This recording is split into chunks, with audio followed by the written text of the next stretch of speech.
Y el programa Punto de Encuentro continúa en la ciudad de Nueva York, donde estamos realizando cobertura de lo que son los eventos internacionales que han tenido lugar en los últimos días, uno de ellos la sesión anual de las Naciones Unidas.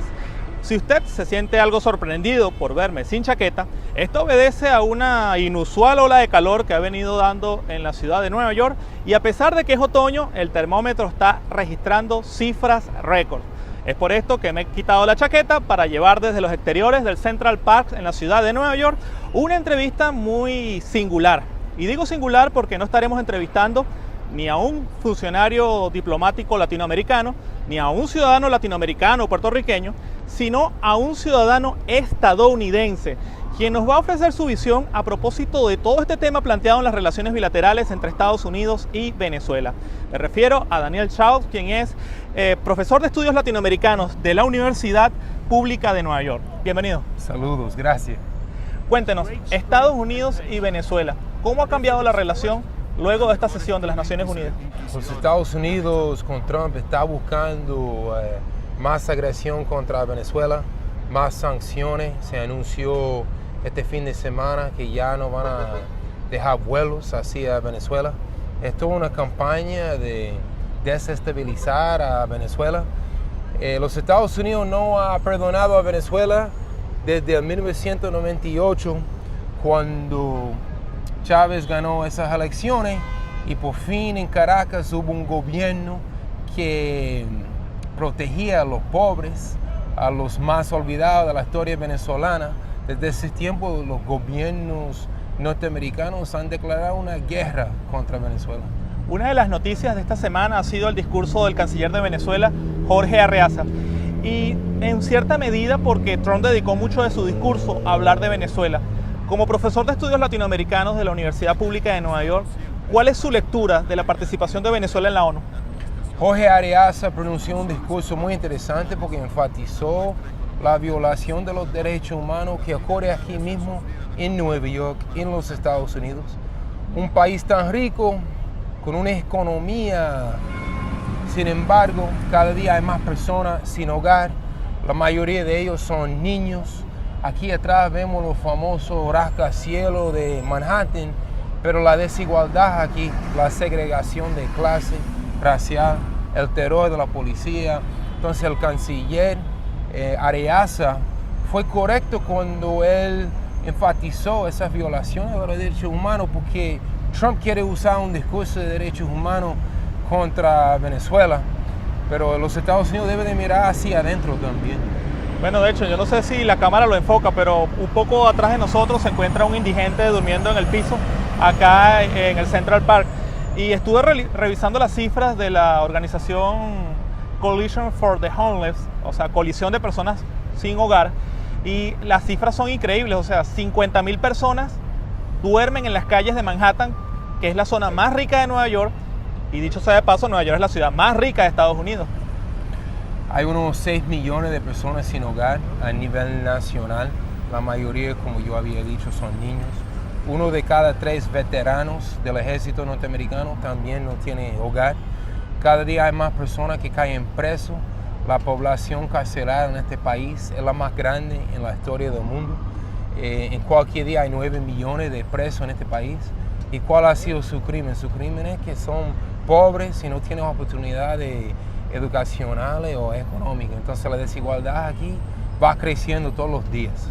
Sin embargo, cuando uno escucha el discurso de Trump, pareciera que le preocupara más el tema de los derechos humanos en Venezuela que en su propio país, algo que me parece una locura. Esa es la gran contradicción. Es una forma de siempre distraer al pueblo de aquí.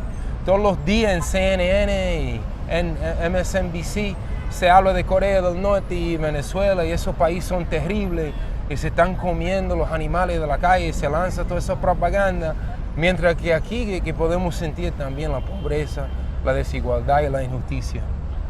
Como profesor de estudios latinoamericanos, ¿cuándo fue la primera vez que usted conoció Venezuela y por qué se interesó en la Revolución Bolivariana?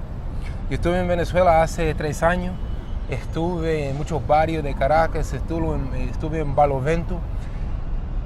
Yo me acuerdo, yo viví en la República Dominicana en 98, cuando Chávez ganó aquellas elecciones históricas, y eso representó para nosotros aquí en los Estados Unidos, para los pobres y los obreros, un gran cambio. porque un triunfo para los pobres en Venezuela es un triunfo para nosotros aquí. Y pudimos sentir que por fin, además de Cuba, hubo otro gobierno que se iba a preocupar, sí, para los más marginados en la historia latinoamericana. Obviamente muchas personas en Venezuela se deben sentir sorprendidas porque usualmente los medios de comunicación no solamente se han convertido en multiplicadores de la posverdad, y muchos han llamado a los medios de comunicación masivos medios de distracción masiva. Y creo que en Estados Unidos ocurre mucho eso. Existen unos niveles de saturación informativa muy elevados que uno pudiese llegar a pensar que se traduce en un mejor conocimiento de la realidad, pero aquí la saturación informativa parece que va en un sentido contrario, desinformar y manipular a la gente. Yo estoy de acuerdo con ese análisis. Aquí hay una dictadura de información. No nos llega ninguna noticia positiva de Venezuela, o de Cuba, o de Bolivia, o de Ecuador. Cualquier país soberano que se atreve a desobedecer a los Estados Unidos inmediatamente se convierte en un llamado peligro, una amenaza. Pero ¿quién puede creer eso, que Venezuela sea alguna amenaza para los Estados Unidos o para otro país? Entonces sí, vivimos en la época de la postmentira, la posverdad. Aquí hay un monopolio de los medios de comunicación. Yo diría que es la censura más grande en la historia de la humanidad lo que estamos viviendo aquí. Donald Trump y la política internacional. Obviamente ya creo que esto es un tema sobre el cual han corrido ríos de tinta. Sin embargo, Donald Trump y la política interna en los Estados Unidos. Yo esperaba conseguirme un país monolítico, tomando en cuenta que Donald Trump ha sido electo hace muy poco tiempo. Sin embargo, he descubierto en las calles gente que no le gusta a Trump, gente que no está de acuerdo con su discurso en las Naciones Unidas y gente que está pidiendo la salida de Donald Trump. Nosotros tuvimos la oportunidad de visitar la universidad donde usted da clases, la Universidad Pública de Nueva York. Grabamos imágenes de su salón de clases y hubo una pancarta que me llamó la atención. Dice, apoyamos a DACA. ¿Qué significa esa pancarta? ¿Qué está pasando? Aquí hay unos ataques contra los inmigrantes. El DACA fue una ley que dio el derecho a 800,000 inmigrantes, el derecho a estudiar. Hace 2 semanas Trump acabó con eso, con esa ley, con ese acuerdo. Entonces hemos salido a las calles a manifestar nuestro apoyo a DACA, a esas leyes, que el inmigrante debe de tener el derecho de trabajar, de vivir en paz, de estudiar. Entonces sí, aquí hay un movimiento desde abajo muy grande contra Trump, quien es un misógino, un machista, anti-inmigrante, contra los musulmanes y muy racista. ¿Qué tú crees que vaya a ocurrir con su presidencia? Porque obviamente hay gente que no está muy contenta con Donald Trump y han tomado actividades y acciones bastante contundentes. ¿Tú crees que Donald Trump termine su mandato? Muy difícil, hay un movimiento desde abajo que está luchando contra Trump, pero también está el otro gran partido del capital o de los ricos aquí que se llama el Partido Demócrata. Ellos quieren sacar a Trump para poder poner su propio politiquero, que no haría gran diferencia tampoco. O sea, el desafío no es nada más reemplazar a Trump, es reemplazar y derrocar un sistema entero, un sistema basado en la explotación del Caribe, de América Latina, de África. O sea, en África, en el Caribe, en Asia, en el Medio Oriente, no hay ningún país pobre, son países explotados. La política exterior de Estados Unidos luce muy fuerte en este momento. El aparato industrial y el aparato militar también parecieran tener mucha fortaleza. Y quizás hablar de un decaimiento o una caída del imperio norteamericano pudiese sonar como algo fantasioso. Sin embargo, usted que estudia el tema, ¿es así? El imperio no es muy estable. Ellos tienen problemas por donde quiera. Un país como Afganistán, que es un país muy pobre, explotado por tantos siglos, primero por los ingleses, ahora por los Estados Unidos, y el pueblo de Afganistán sigue batallando y sigue ganando y sigue expulsando a los soldados invasores. Entonces los Estados Unidos tienen sus bases militares, su tropa, metido donde quiera. Tiene 50,000 soldados en Japón, otros 30,000 en Corea del Sur, otros 3,000, 4,000 en Guam. Tienen rodeado a Corea del Norte, pero Corea del Norte sigue resistiendo también.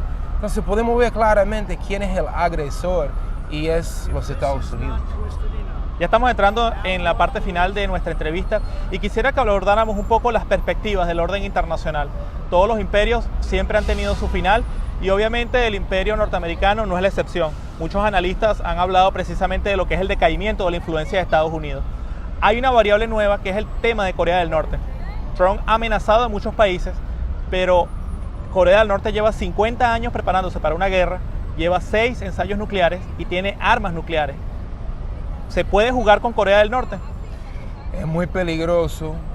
La amenaza no es Corea del Norte. Es un país de 26 millones de habitantes. No tiene una gran capacidad militar en comparación con los Estados Unidos, pero defiende su derecho a defender su soberanía, su tierra.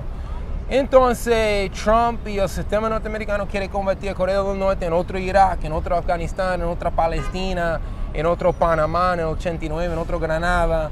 Y el pueblo de Corea del Norte está parándose firme, no tiene miedo y están diciendo que vamos a defendernos para no llegar a ese rumbo de que los Estados Unidos nos puede vencer. Daniel, tu mensaje al pueblo venezolano que nos está viendo en este momento, ¿qué les dice un revolucionario norteamericano a los revolucionarios venezolanos? Siguen resistiendo, yo sé que el camino es durísimo. Su victoria sería una victoria para todos nosotros aquí, todos los pobres y obreros del mundo.